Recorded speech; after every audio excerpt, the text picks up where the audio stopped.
ప్రధానంగా దొమ్మపాటి సాంబయ్య, సామా రామ్మోహన్ రెడ్డి. పాపం ఈయన సామా రామ్మోహన్ రెడ్డితే ఇంకేముంది, నాకు టికెట్ వచ్చేసింది కన్ఫామ్ అని చెప్పి చాలా చోట్ల చెప్పుకున్నారు. చాలా చోట్ల ఆయన ఫ్లెక్సీలు కూడా రెడీ చేయించుకున్నారంట.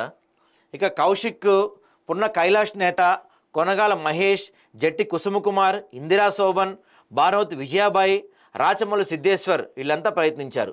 దీంతోపాటు ఇప్పటికే పదవిలో ఉన్న బెల్లా నాయక్, వేం నరేంద్ర రెడ్డి కూడా ట్రై చేశారు. బెల్లా నాయక్ వస్తుందని అందరూ ఎక్స్పెక్ట్ చేశారండి గట్టిగా. లాస్ట్ మినిట్ దాకా బెల్లా నాయక్ అనుకున్నారు, కానీ అనూహ్యంగా జానారెడ్డి క్యాండిడేట్కి వచ్చింది అక్కడ. ఇక అసెంబ్లీ పార్లమెంట్ ఎన్నికల్లో టికెట్లు తీసుకుని ఓడిపోయిన నేతలు కూడా పోటీ కానీ కనిపించింది. వీళ్ళలో జీవన్ రెడ్డితో పాటు మధు యాష్కి, సంపత్ కుమార్, అంజన్ కుమార్ యాదవ్, ఫిరోజ్ ఖాన్, అజారుద్దీన్, సునీతారావు, హర్కర్ వేణుగోపాల్, షబ్బీర్ అలీ, ఫహీం ఖురేషీలు కూడా ట్రై చేశారు. కానీ హైకమాండ్ అభ్యర్థుల ఎంపికలో మాత్రం ప్రత్యేకంగా చూపించింది. ప్రత్యేకమో మరి అదేంటో ఇవాళ తెలిసిద్ది మనకి. సో ముగ్గురే, అందులో అద్దంకి స్పెషల్ అంట. కాంగ్రెస్ పార్టీ ఎంపిక చేసిన ముగ్గురు అభ్యర్థులకు ప్రత్యేకమైన హిస్టరీ ఉంది. తెలంగాణ ఉద్యమకారుడు, ఎస్సీ సామాజిక వర్గానికి చెందిన అద్దంకి దయాకర్కు 2 సార్లు పార్టీ టికెట్ లభించకపోయినా ఆయన నిర్విరామంగా కృషి చేస్తూనే ఉన్నారు. 10 ఏళ్ల బీఆర్ఎస్ తప్పిదాలను టీవీల్లో చర్చల సందర్భంగా ఎక్కడికక్కడ నిలదీస్తూనే ఫైట్ చేశారు. అసెంబ్లీ ఎన్నికల సమయంలోనూ ప్రస్తుతం సీఎం రేవంత్ రెడ్డి వెంట ఉండి వివిధ సభల్లో పాల్గొని జనాల్లో ఉత్తేజాన్ని కలిగించారు. పార్టీ సిద్ధాంతాలను గట్టిగా వివరిస్తూ ప్రజల్లో భరోసా కల్పించారు. కాంగ్రెస్ అధికారంలోకి వచ్చిన తర్వాత కేటాయించిన ఎమ్మెల్సీ సమయంలోనే అవకాశం లభిస్తుందని అంతా భావించారు. కానీ వివిధ రకాల ఈక్వేషన్స్ కారణంగా గతంలో ఛాన్స్ రాలేదు. ఇప్పుడు అవకాశం ఇవ్వడంతో ఆయన సంతోషం వ్యక్తం చేశారు. ఇక జానారెడ్డి సన్నిహితుడు శంకర్ నాయక్, ఎస్టీ సామాజిక వర్గానికి చెందిన శంకర్ నాయక్ కూడా ఎమ్మెల్సీ టికెట్ లభించింది. ఆయన గడిచిన 30 ఏళ్లుగా ఉమ్మడి నల్గొండ జిల్లాలో పార్టీకి సేవలు అందించారు. ప్రస్తుతం డీసీసీ అధ్యక్షులుగా పనిచేస్తున్నారు.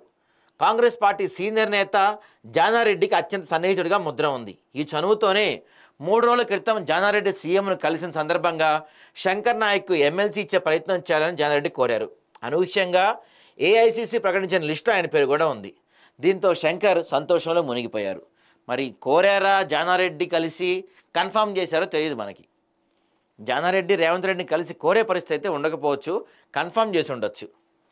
నెక్స్ట్ విజయశాంతి గారు, బీజేపీ నుంచి రాజకీయ ప్రస్థానం మొదలుపెట్టిన విజయశాంతి ఇప్పుడు కాంగ్రెస్ తరపున ఎమ్మెల్సీగా మండలిలో అడుగుపెట్టబోతున్నారు. 2 దశాబ్దాలకు పైగా రాజకీయాల్లో ఉన్న ఈమె బీజేపీ మహిళా మోర్చా జాతీయ నాయకుడిగా పనిచేశారు.